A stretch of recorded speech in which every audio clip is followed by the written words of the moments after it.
Monkey D. Dragon kakain ng devil fruit sa God Valley. Sa latest chapter nga ng manga nakita nating niligtas ni Dragon itong si Kuma. Nung oras nga natangka ng babarilin ng isang celestial dragon itong si Kuma, dali-dali nga itong binarel ni Dragon ng tranquilizer niya. Ang naging resulta nga nito nakatulog itong celestial dragon na papatay sana kay Kuma. Speaking of pagliligtas bukod nga kay Kuma ipinakita na ring nailigtas na ni Dragon itong sila Shanks at Shamrock. Nagtataka nga itong si Dragon dahil sa dinami-daming kaguluhan na nangyayari sa paligid, still na hindi daw umiiyak itong dalawang bata na to. So dito nga natin marirealize na talagang inborn yung pagkakaroon ng Conqueror Saki. Yes guys, naniniwala nga ako na kung si Shanks may taglay na Conqueror Saki, malamang sa malamang na itong kakambal niyang si Shamrock nagtataglay rin ng Conqueror Saki. Anyway, kung iisipin nga natin itong dalawang niligtas ni Dragon sa God Valley na sila Kuma at Shanks somewhat na mababayaran nila itong pabor na to sa mga sumunod na taon. Dahil alam naman natin kung paanong niligtas ni Shanks itong anak ni Dragon sa pag-uumpisa ng kwento na to. During Sabo the Archipelago arc naman yung isa pang niligtas ni Dragon na si Kuma ililigtas rin yung anak niya sa kamay ni Admiral Kizaru. Full circle moment nga ito sa part ni Dragon. Bali isa nga lang yan sa pag-uusapan natin sa video na to. At yes, ito na nga yung analysis video natin para sa latest chapter ng manga na chapter 1160. At para umpisahan nga itong topic natin mapunta na kaagad tayo sa unang pangyayari ng chapter na to.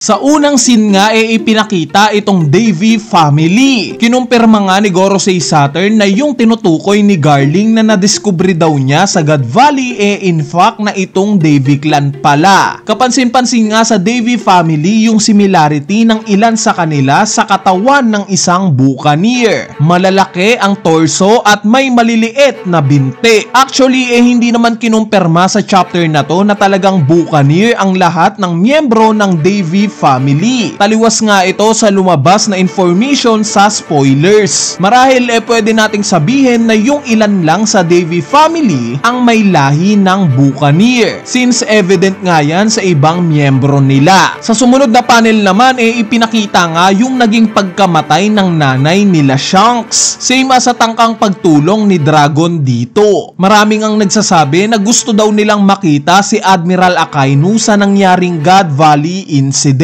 Since oo nga naman, magkaedad sila ni Dragon. Kaya naman it makes sense lang na makita rin natin si Akainu. Pero puputulin ko nga yung excitement nyo. Dahil as per Vivery card nga, age 23 na daw sumali ng Marines itong si Akainu. Meaning although magkaedad sila ni Dragon, magkaibang taon naman sila sumali ng Marines. Mas maaga ngang naging miyembro ng Marines itong si Dragon. Speaking of Dragon, itong scene nga ng pagpapatumba niya sa isang celestial dragon nakakatuwa dahil parehas na parehas sila ng anak niyang si Luffy. Kung matatandaan nyo, bago mag time skip at age of 17 years old lang nagawa ngang sumapak ni Luffy ng isang celestial dragon. Nakakatuwa nga at nilagay ni Oda itong part na to para ma-realize natin itong parallel ng mag-ama na to. Same as sa pagpansin ni Dragon sa naging announcement ni Ivankov. Sa tingin ko nga itong moment na to ang nagpamulat kay Dragon. Hindi nga siya makapaniwala kay Ivankov na meron pa rin itong pag-asa kahit alam nilang napakataas ng tsansa na sa isla na to sila mamamatay na. Nasabi ko ngang ito ang possible na nagpamulat kay Dragon dahil yung grupo niyang Revolutionary Army ito ang ginagawa ngayon sa may hinang bansa. Binibigyan nila ang mga ito ng pag-asa na lumaban. Labanan ang world government alang-alang sa kalayaan. Sa sumunod na panel naman nakita nating nag-umpisa na ang hunting tournament. Wala ngang kaawa-awa isa-isang pinapatay ng mga celestial dragons itong mga slaves pati na mga sibilyan ng God Valley. Ang tingin nga nila sa mga tao na to mga kuneho. Kuneho na para sa kanila mga walang silbi ang buhay. Sa tingin ko nga dahil sa mga panel na to mas lalo tayong maiinis sa mga celestial dragons na to. Ibase na lang natin yung perspective kay Dragon. Halos masuka nga siya sa mga nakikita niyang mga bangkay. At kung gaano nga kadaling pumatay para sa mga celestial dragons, ganun naman sila kaduwag na mamatay rin. Itong pagdating nga ng Rax Pirates at Roger Pirates sa God Valley, ang hudyat ng pagkakagulo nila. Halos maihinga sila sa takot nung malaman nilang may mga piratang dumaong sa God Valley. Itong scene nga nila Roger although parang hinihinder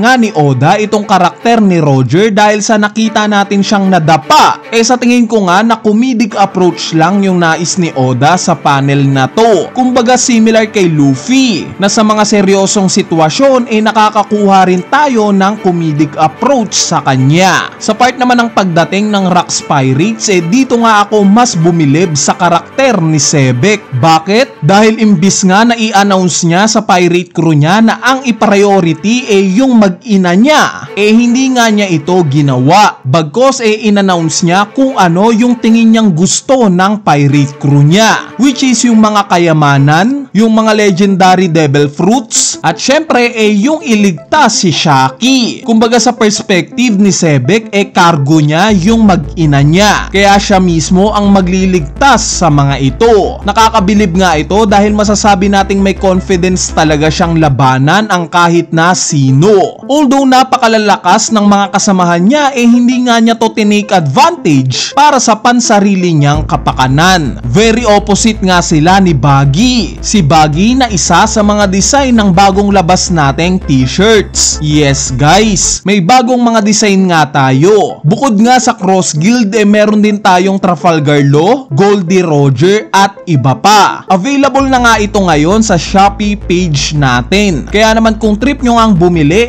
ilalagay ko na lang yung link sa comment section sa ibaba. Anyway, speaking of Rax Pirates, nabanggit nga ni Strusen na si Wang Zi daw hindi sumama sa kanila. In fact, naiwan nga lang daw ito sa Hachinosu. Gaya nga ng nabanggit ko sa mga recent videos natin, expected na natin itong hindi pagsama ni Wang Zi. Since ni-reveal nga na siya pala mismo ang kumidnap kay Shaki at nag-handover sa world government. Meaning once na makita siya ni Shaki sa God Valley, panigurado. Ituturo siya neto na kumidnap sa kanya at possible na mag-cause ito ng pag-atake kay Wang Zi ng mga kapwa niya miyembro ng Rax Pirates. Sa huling part naman ng chapter na to nakita natin itong pagdating ng mga Marines. Si Garp nga grabe yung entrada. Nagbato nga siya ng cannonball na siyang nakapukaw sa pansin netong sila Roger at Sebek. Interesting nga yung mga susunod na mangyayari sa moment na to. Dahil as stated nga sinasabing nagtulong daw sila Roger at Garp para matalo itong si Rax D. Sebek. Mapapaisip nga tayo ngayon kung ito ba talaga ang nangyari? Dahil alam naman natin na iisa lang ang goal netong sila Roger at Sebek at ito nga yung iligtas si Shaki. Kaya naman nakaka-curious ngang malaman kung bakit at some point napiling kumampi ni Roger kay Garp. Ito ba talaga ang totoong nangyari o may iba pang nangyari na hindi pa nare-reveal? Anyway, ayan na nga yung analysis natin para sa latest chapter ng manga na chapter 1160. So yun lang. Peace!